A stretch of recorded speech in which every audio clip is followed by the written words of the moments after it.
All right, so it's time for some Helios Cigar Lounge. So we got ourselves some reverse channel letters on sort of a contour backer raceway thing, kind of like how we do, and literally how we did. So we already kind of did a sign for this. It's called the Mirage Cigar Lounge. So I brought this page in just for reference. I don't remember who worked on it, who's around. So this might jog your memory a little bit, but I brought it in as well because I just copied components because we're literally making the same sign the way we made it, but obviously it's different because this is now Helios. It is longer, so it's broken into 3 pieces, but how we construct it is going to be the same. So that's why I brought in both pages, just to not have to do a lot of work. But anyway, so let's do the lay of the land. Let's get after it. So we've got ourselves some reverse channel letter faces. We've got the Raceway kind of main parts. You got the covers, and you got all the little braces here. So look out for that. We got all the covers. They're all going to be labeled, each one. We've made those before. You've got a kind of a custom box. I went with the one hole, 1 tabs. Look for those, and your channel letter backers and the backer for the dual lit.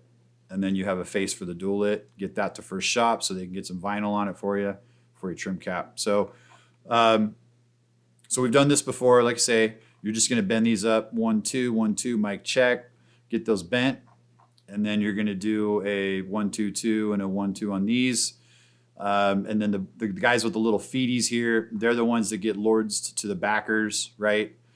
And then you're going to tack the feet when it comes over, and that's going to give us our, how it stands up.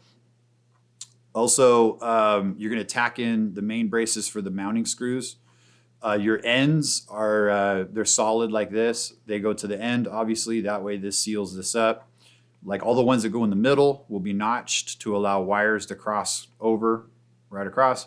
And then on this side, you have your end. So look for that. You got your power box. You're going to rivet all that up. Remember that when you go to do this, you're going to lords the backer to the stick sticking up, and then you're going to tack this. But remember that you don't want to get too hot here because we don't normally like to weld after lords because it stresses the lords out. So if you want to throw some safety rivets, or if you want to hustle and want to get ready and do the lords and then have somebody tack it, either way, you'll see what's up. But I think if you just kind of tack it, make sure it's strong, it shouldn't pull too much on that. So we should be all right. And then, like I say, get these tacked in, and then these are done. And then you have your covers for after paint. We've done these before. You know what's up. That covers the wires. You'll have your backer lids. Just make sure they all fit really well. I made sure we had a good generous opening there. It should be a non-issue. And then for install, already talked to Jonathan. There's a single out right here. So go ahead and do your collection of wires and kind of collect it to the middle. Bring it over from here. Bring it over from here when you're all ready to assemble. So, and as far as the faces are concerned, they're just 2-inch deep reverse channel letters. It's going to be serifs all day. Good luck with that. We're all counting on you. Serifs kind of suck. There should be an international law that bans serifs and signs. You shouldn't be allowed to have serifs and signs. But anyway, so it'll be fun there. But again, nothing too crazy. Just want to point some stuff out. Oh, real quick. We're going to do the number 10 screws from the back, from the backer into the polycarb, so that way there's no screws sticking out or anything like that.